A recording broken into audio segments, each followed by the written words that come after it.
আসসালামু আলাইকুম ওরহমতুল্লাহ। 10 মিনিট মাদ্রাসায় আপনাকে স্বাগতম।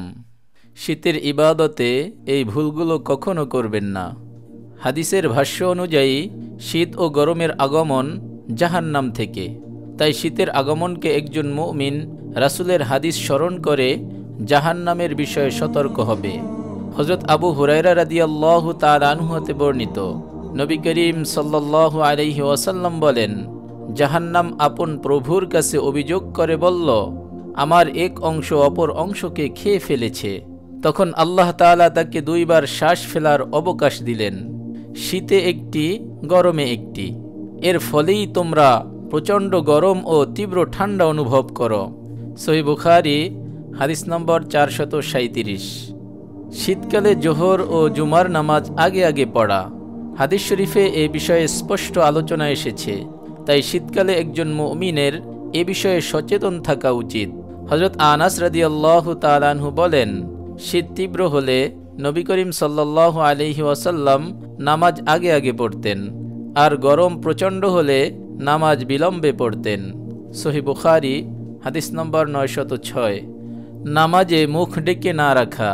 শীতের কষ্ট থেকে বাঁচার জন্য অনেকে মুখ ঢেকে রাখে, এমনকি সালাতের সময়ও মুখ ঢেকেই নামাজ আদায় করেন। এটি নিষেধ, এটি পরিহার করতে হবে। হাদিস শরীফে এসেছে, হযরত আবু হুরায়রা রাদিয়াল্লাহু তাআলা আনহু বলেন, নবী করিম সাল্লাল্লাহু আলাইহি ওয়াসাল্লাম কাপড় ঝুলিয়ে ও মুখমণ্ডল ঢেকে নামাজ আদায় করতে নিষেধ করেছেন। সুনানে আবু দাউদ হাদিস নম্বর 643। মুজার উপর মাসাহ করা, এটি আল্লাহর পক্ষ থেকে ছাড়। মুজায় মাসাহ করা শীতকালের উপযোগী আমল। চামড়া ও এ জাতীয় মুজায় মাসাহ করা যায়, এটি শরীয়তের গুরুত্বপূর্ণ বিধান। পূর্ণ অজু অবস্থায় মুজা পরিধান করবে। এরপর অজু নষ্ট হওয়ার সময় থেকে নিয়ে বাড়িতে অবস্থানকালে 1 দিন 1 রাত্র, আর সফর অবস্থায় 3 দিন 3 রাত্র মাসাহ করার বিধান আছে। অজুতে পা ধোয়ার পরিবর্তে 3 আঙ্গুল ভিজিয়ে উভয় মুজার উপর টাকনু পর্যন্ত টান দিবে। যদিও বছর জুড়েই এ আমল করা যায়, তথাপি শীতে এর সুযোগ বেশি। হযরত আলী ইবনে আবি তালিব রাদিয়াল্লাহু তাআলা আনহু বলেন, নবী করিম সাল্লাল্লাহু আলাইহি ওয়াসাল্লাম মুজার উপর মাসাহের মেয়াদ মুকিমের জন্য 1 দিন 1 রাত্র এবং মুসাফিরের জন্য 3 দিন 3 রাত্র নির্ধারণ করেছেন। সহিহ মুসলিম হাদিস নম্বর 276।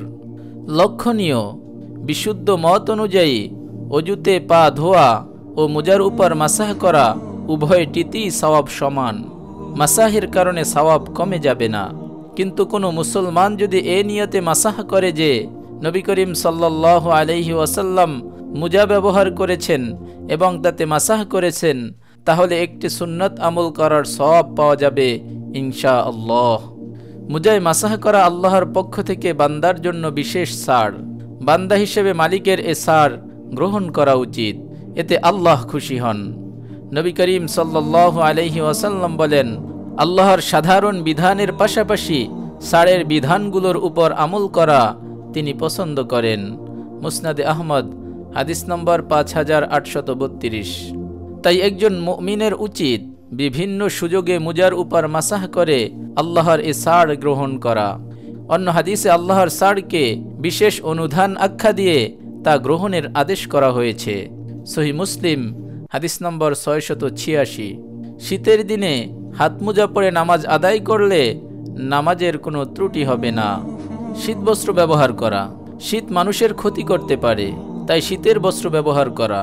তাবি সুলাইম ইবনে আমির রহমাতুল্লাহি আলাইহি বলেন, ওমর রাদিয়াল্লাহু তাআলা আনহু শীতকাল এলে আমাদেরকে সতর্ক করে চিঠি পাঠাতেন, উপদেশ দিতেন।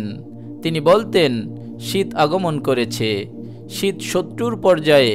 অনেক সময় মানুষ এর দ্বারা ক্ষতিগ্রস্ত হয়, সুতরাং তার জন্য প্রস্তুতি নাও। হাত মোজা, পা মোজা ও হালকা ভারী যাবতীয় শীতবস্ত্র গ্রহণ করো। শীতবস্ত্র পেয়ে শুকরিয়া আদায় করা। আল্লাহ রাব্বুল আলামিন যেহেতু শীতের প্রকোপ থেকে বাঁচার ব্যবস্থা দিয়েছেন, তাই তার শুকরিয়া আদায় করা। অনেক প্রাণী, এমনকি অনেক মানুষও শীতে কষ্ট পায়। আল্লাহ তাআলা বিষয়টি কুরআনুল কারীমে আমাদেরকে স্মরণ করিয়ে দিয়েছেন। ইরশাদ হচ্ছে, চতুষ্পদ যন্ত্রকে তিনি সৃষ্টি করেছেন, এতে তোমাদের জন্য রয়েছে উষ্ণতা, শীত বস্ত্রের উপকরণ, আরও অনেক উপকার, আর কিছু সংখ্যক তোমাদের খাবার। সূরা নাহাল আয়াত নম্বর 5। শীতার্থ অসহায় মানুষের পাশে দাঁড়ানো। শীতের মৌসুমে শীতার্থ মানুষের সেবায় নিজেকে নিয়োজিত করা তাদের পাশে দাঁড়ানোর মোক্ষম সুযোগ।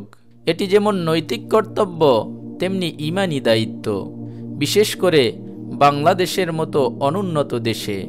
এখানে বহু সংখ্যক লোক শীতে কষ্ট পায়, তাই এই দায়িত্ব পালন করা আমাদের উপর অপরিহার্য হয়ে পড়ে।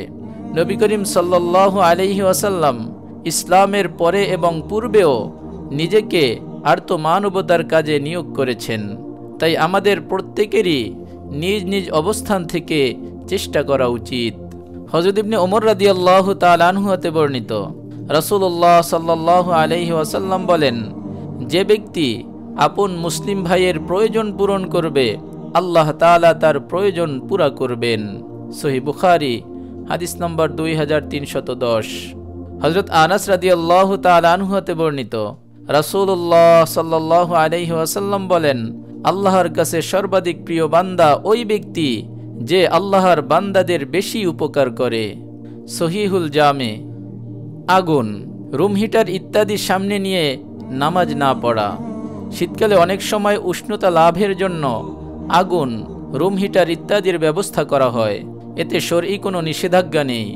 তবে এগুলো সামনে রেখে নামাজ আদায় করা মাকরুহ, কারণ এতে অগ্নি পূজারীদের ইবাদতের সাথে সাদৃশ্যতা তৈরি হয়। নবী করিম সাল্লাল্লাহু আলাইহি ওয়াসাল্লাম এমন কিছু সামনে রেখে নামাজ পড়তে বারণ করেছেন, যার কারণে নামাজের মনোযোগ নষ্ট হয়।